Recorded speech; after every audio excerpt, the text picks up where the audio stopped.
ए जेठानी जी, अब तो हम ससुरा रहब ना, हम चल जाए नैहर। काहे से कि एगो फूहर ननद मिलल जानो, हमरा के परेशान को के धो देले बिया। हाँ ए देवरानी जी सही कहती आड़ू, एकर करतूत हम बतावा तनी तारा के। अरे साबुन दिहनी सोडा दिहनी तबो ना नहाले, साबुन दिहनी सोडा दिहनी तबो ना नहाले, गजबी मिलली नदी भक भक बसाले, गजबी मिलली नदी भक भक बसाले, गजबी मिलली नदी। साड़ी लियनी त फेंक देले फाड़ के, खाली पहिर के घूमे गंदा सलवार के, गंदा सलवार के। अरे क्रीम दिहनी पाउडर दिहनी तबो ना लगावे, अरे क्रीम दिहनी पाउडर दिहनी तबो ना लगावे, करियावे मुहावा लेके खाली रोजे घुमावे, करियावे मुहावा लेके खाली सबके देखावे, करियावे मुहावा लेके खाली।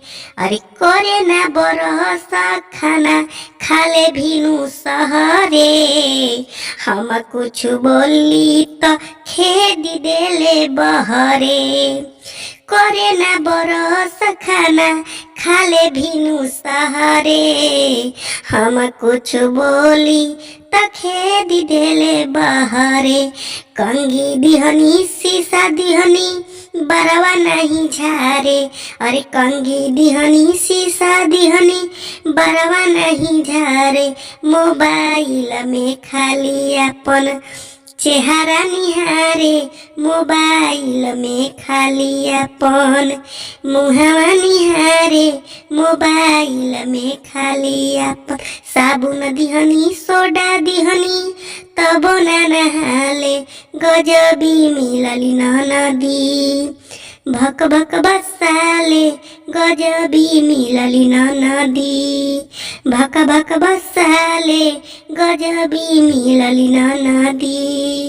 नमस्कार प्रणाम दोस्तों, कैसे हैं आप लोग। उम्मीद करता हूँ अच्छे होंगे, स्वस्थ होंगे, तंदुरुस्त होंगे। दोस्तों ये वीडियो कैसा लगा प्लीज़ कमेंट बॉक्स में जरूर बताइएगा और प्लीज़ चैनल को सब्सक्राइब करना मत भूलिएगा। अगर जिस चैनल सब्सक्राइब नहीं करेंगे तो रोज़ अच्छा वीडियो आपको देखने के लिए नहीं मिलेगा।